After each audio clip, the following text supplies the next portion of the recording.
तो अब हम लोग आ चुके हैं 5.2 में, जिसका टॉपिक है inheritance of one gene. Inheritance of one gene से क्या समझे, इसे समझे। जीन होता क्या, आखिर में जीन यही है कि इंफॉर्मेशन कंटेन करता है किसी कैरेक्टर को लेकर के।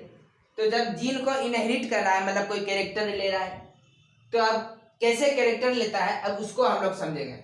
तो इसी में मोनोहाइब्रिड क्रॉस, जो हम लोग ये मेंडल किए एक्सपेरिमेंट, जो 5.2 में एक्सपेरिमेंट किया हुआ है, वो मोनोहाइब्रिड क्रॉस है। मोनोहाइब्रिड क्रॉस का क्या मतलब हुआ, मोनोहाइब्रिड क्रॉस मतलब हुआ जिसमें एक कैरेक्टरिस्टिक को लेकर के क्रॉस किया जाता है। जैसे कि यहाँ पर देख रहे हैं टॉल और ड्वार्फ, तो ये हुआ एक कैरेक्टरिस्टिक, लेकिन ये दोनों ही आखिर हाइट का कैरेक्टरिस्टिक है ना, एक टॉल एक ड्वार्फ, तो कैरेक्टरिस्टिक तो एक ही आ रहा है, हाइट आपका, तो इसीलिए ये हो गया मोनोहाइब्रिड क्रॉस। जब यही कैरेक्टरिस्टिक दो हो जाएगा तो हो जाएगा डाइहाइब्रिड क्रॉस, इसको पढ़ेंगे बाद में।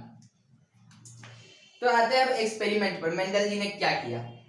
जॉन ग्रेगर मेंडल ने टॉल प्लांट लिया, टॉल ट्रू ब्रीडिंग प्लांट। जब भी हम लोग एक्सपेरिमेंट में मेंडल के द्वारा एक्सपेरिमेंट की बात करेंगे तो उसमें ट्रू ब्रीडिंग याद रखिएगा, मतलब होमोजाइगस। टॉल मतलब टी, कैपिटल टी, ड्वार्फ मतलब स्मॉल टी, इसको क्रॉस किया मतलब ये टॉल प्लांट इसका पोलन इसमें ट्रांसफर किया, जिससे कि एक हाइब्रिड हुआ। हाइब्रिड मतलब मिक्स करने वाला काम। उसके बाद ये जो टीटी हुआ, तो क्रॉस करने के बाद इसको अब हम लोग समझेंगे कैसे, तो पनेट स्क्वायर से। ये पनेट स्क्वायर यही होता है, जो आप यहाँ स्क्वायर देख रहे हैं इसको कहते हैं पनेट स्क्वायर। इसको एक सी पनेट ने बनाया था, डेवलप किया था, और इसका इस्तेमाल होता है ऑल पॉसिबल जीनोटाइप जानने के लिए। तो देखिए इधर टॉल प्लांट ड्वार्फ प्लांट के साथ जब क्रॉस किया मेंडल ने, तो इसका क्या हुआ, तो ये तो पेरेंट है, तो इसके पास 2 एलीलिक पेयर है, लेकिन जब गेमेट बनेगा तो एक ही आएगा। तो देखिए यहाँ पर सबसे पहले क्रॉस बना लिए, उसके बाद एक टी यहाँ आया, एक एलील यहाँ आया, एक एलील यहाँ आया, एक एलील यहाँ आया, तो ये टी मिला तो बना टी, ये टी मिला तो बना टी। तो ये चारों का चारों जब मेंडल ऑब्जर्व किए अपने फार्म में, तो उन्हें पता चला कि सारे के सारे टॉल हैं, लंबे पौधे हैं। तो ये हो गया उनका F1 जनरेशन। तो अब फिर से उन्होंने क्या किया कि इसमें से बीज को इकट्ठा कर लिया और बीज को सेल्फ पोलिनेशन करवाया, सेल्फ पोलिनेशन करवाया। तो जब सेल्फ पोलिनेशन करवाया तो फिर से आया आपका गेमेट्स में टी। यहाँ पर आया आपका सबसे पहला कैपिटल टी, फिर आया कैपिटल टी स्मॉल टी, फिर आया स्मॉल टी। तो ये कैसे आया, तो टी। तो जो डोमिनेंट रहता है उसको पहले लिख देते हैं टी। उसी तरह करने से यहाँ पर ये आ गया। तो इसमें मेंडल ने क्या ऑब्जर्व किया, मेंडल ने ऑब्जर्व किया कि इसमें जो कैरेक्टर पहले एक्सप्रेस नहीं हो पाया था, मतलब ड्वार्फ कैरेक्टर जो एक्सप्रेस नहीं हुआ था, वो F2 जनरेशन में एक्सप्रेस हो गया है। तो उन्होंने ये ऑब्जर्व किया, तो इससे उन्होंने समझा कि कोई भी कैरेक्टर पूरी तरह से खत्म नहीं हो जाता है, वो आता है, बस वो एक्सप्रेस नहीं हो पाता है। तो उन्होंने इसका कंक्लूजन निकाला कि एक डोमिनेंट होता है, एक रिसेसिव होता है, लेकिन कैरेक्टर दोनों ही आता है, कोई दोनों अलग अलग ही रहता है। तो ये इससे उन्होंने फिनोटाइपिक रेशियो हम लोग समझ गए 3:1 इन F2 जनरेशन। ये हो गया आपका F2 जनरेशन, ये था F1 जनरेशन। तो 3:1 कैसे हुआ, तो देखिए ये भी टॉल है, ये भी टॉल है, ये भी टॉल है। यहाँ पर पौधा बना हुआ है बुक में लंबा, लेकिन पौधा नहीं बना सकते, इसलिए यहाँ टॉल लिख दिया, तो आप लोग समझ लीजिएगा ये टॉल 3 टॉल है, लेकिन यहाँ पर एक ड्वार्फ भी आ गया। तो मेंडल ने क्या किया, इसको 3:1 का रेशियो दे दिया। उसके बाद आया जीनोटाइपिक रेशियो।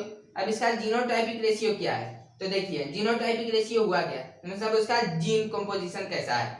तो यहाँ पर टी है, मतलब कैपिटल टी 2 एलील में, एक कैपिटल एलील टी भी है, दोनों टी है कैपिटल टी। तो ये हो गया टॉल तो हुआ ही, लेकिन ये ऐसा एक ही है, इसलिए यहाँ आ गया 1। ये अब आ गया कैपिटल टी स्मॉल टी, तो ये आ गया 2 क्योंकि 2 है। यहाँ पर आ गया टी क्योंकि छोटा है तो 1। तो क्या हो गया, ये 1:2:1। तो ये हो गया जीनोटाइपिक रेशियो। पनेट स्क्वायर समझ लिए। अब यहाँ पर ये F1 और F2 क्यों लेते हैं, ये F1 असलियत में फिलियल है, और फिलियल का मतलब होता है प्रोजेनी, और प्रोजेनी का मतलब होता है ऑफस्प्रिंग। मतलब यहाँ पर जब क्रॉस किए तो उसका ऑफस्प्रिंग ये आया, जब इसको सेल्फ किए तो इसका ऑफस्प्रिंग ये आया। तो इससे हम लोग ये समझ गए, और ये बहुत ज्यादा इंपॉर्टेंट है 5.2 का ये डायग्राम, क्योंकि इसी से आप लॉज ऑफ इनहेरिटेंस को निकालेंगे, मेंडल ने निकाला।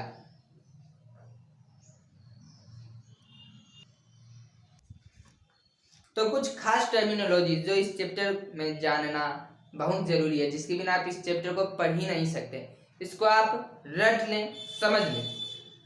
तो शुरू करते हैं जीन। तो जीन क्या है? यूनिट ऑफ इनहेरिटेंस है। तो इनहेरिटेंस क्या है? तो कैरेक्टर को पेरेंट्स से लेना ही होता है इनहेरिटेंस। तो अब जो ये कैरेक्टर लेते हैं, तो ये कैरेक्टर लेने में सबसे छोटा चीज आता है जीन। तो जीन में ही कैरेक्टर रहता है, तो जीन को लेते हैं, तो यही हो गया आपका unit of inheritance. Found on chromosome, कहाँ जीन पाया जाएगा? अब जीन कहाँ होता है? तो ये क्रोमोसोम में पाया जाता है। और क्रोमोसोम बना कौन चीज का होता है? तो क्रोमोसोम बना होता है made up of DNA. DNA क्या है? Deoxyribonucleic nucleic acid, and comes in multiple versions called alleles. और ये जो जीन है ये हमेशा मल्टीपल वर्जन में आता है, कॉल्ड, इसको कहते हैं एलील्स। अब आप कहिएगा ये एलील क्या होता है? तो ये एलील है alternative forms of a gene at same locus. तो ये देखिए अल्टरनेटिव फॉर्म ऑफ जीन, मतलब जीन आ रहा है आपका पेयर में, तो जो पेयर है उसमें दो है, तो उसमें जो एक रहेगा वो दोनों ही एलील है, और अगर दोनों के साथ में बोलिएगा तो वो पेयर ऑफ एलील हो गया। तो इसी को कहते हैं एलील, और वो हमेशा सेम लोकस पर रहेगा। तो अब ये सेम लोकस क्या है? सेम लोकस को समझने के लिए हमें ये वाला डायग्राम समझ लेना पड़ेगा। तो देखिए ये दोनों है होमोलोगस क्रोमोसोम। अब आप लियो, हम ये होमोलोगस क्रोमोसोम है, ये क्रोमोसोम, ये क्रोमोसोम, ये दोनों होमोलोगस है, पेयर में है, साथ में है। ये आया है मदर से, ये आया है फादर से, और ये रहा जीन वन, ये रहा जीन वन, जीन वन, ये रहा जीन वन, जीन वन, ये रहा जीन टू, ये रहा जीन टू, ये रहा जीन थ्री, ये रहा जीन थ्री। तो देखिए क्या हुआ है। तो यहाँ पर तो जीन एट लोकस वन, मतलब ये जीन यहाँ पर तो इसी के एकदम सामने में होना चाहिए, वही वाला जीन यहाँ। तो ये जो पोजीशन है ना यहाँ पर, इसका जो ये पोजीशन है, इसी को कहते हैं लोकस। तो जीन जहाँ पर रहता है उसी को कहते हैं लोकस। तो समझ गए लोकस क्या होता है? तो ये लोकस हुआ at locus one, at locus one, gene one, जिसको लोकस वन कह दिए। अब ये आप कहिएगा होमोलोगस क्रोमोसोम क्या है? तो ये पेयर ऑफ क्रोमोसोम है, pair of chromosome in diploid. तो डायप्लॉइड क्या होता है?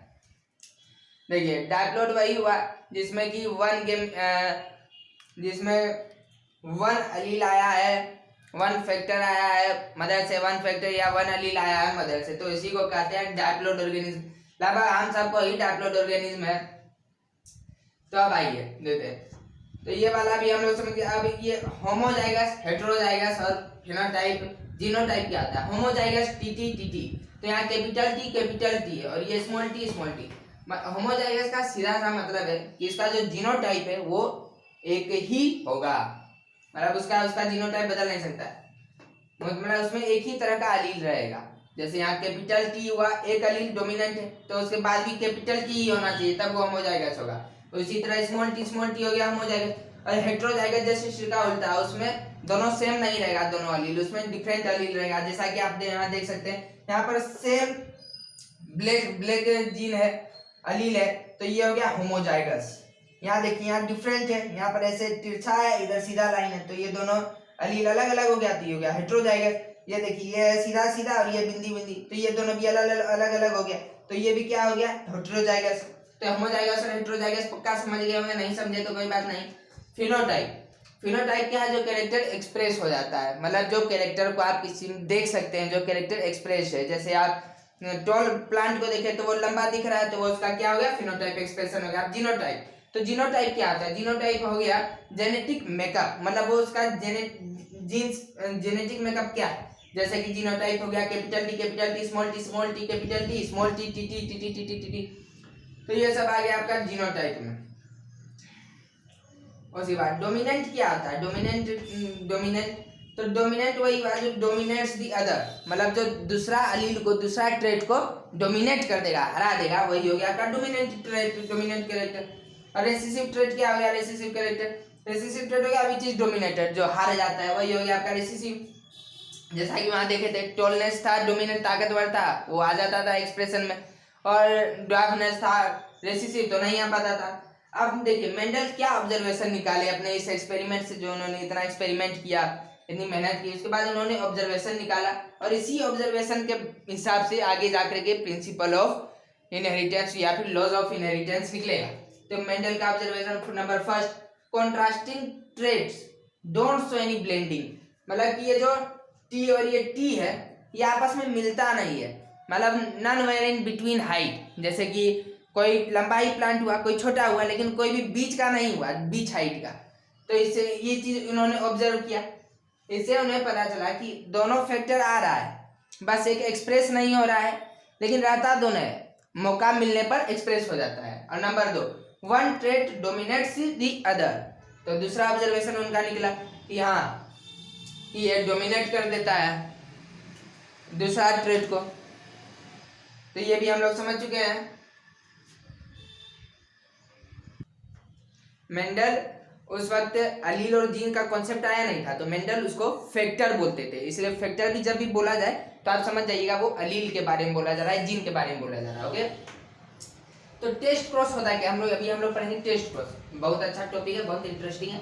टेस्ट क्रॉस का यूज किया है, तो टेस्ट क्रॉस हम लोग यूज करते हैं टू नो जीनोटाइप, जब हमको जीनोटाइप नहीं मालूम होता है तो उसका जीनोटाइप क्या है जानने के लिए हम लोग टेस्ट क्रॉस का यूज करते हैं। तो आखिर टेस्ट क्रॉस करते कैसे हैं, व्हाट इज प्रोसेस, तो इसका प्रोसेस यही है कि जो डोमिनेंट फिनोटाइप है, मतलब जिसका हम लोग को जीनोटाइप जानना है, उसको रिसेसिव पेरेंट, मतलब ट्रू ब्रीडिंग ड्वार्फ प्लांट, उसके साथ क्रॉस कर देते हैं। तो उसके बाद जो उसका प्रोजेनी निकलता है, उसका जो ऑफस्प्रिंग होता है, उसको एनालाइज करते हैं और बोलते हैं, उसका जीनोटाइप पता लगा लेते हैं। जैसा कि अब आप लोग एक एग्जांपल में समझेंगे। देखिए ये रहा एग्जांपल, एक वायलेट फ्लावर है और ये वायलेट रंग क्या है, ये डोमिनेंट फिनोटाइप है, लेकिन इसका जीनोटाइप मालूम नहीं है। तब इसका जीनोटाइप क्या हो सकता है, क्योंकि ये डोमिनेंट फिनोटाइप है, या तो ये कैपिटल W होगा, या फिर कैपिटल W या स्मॉल w होगा।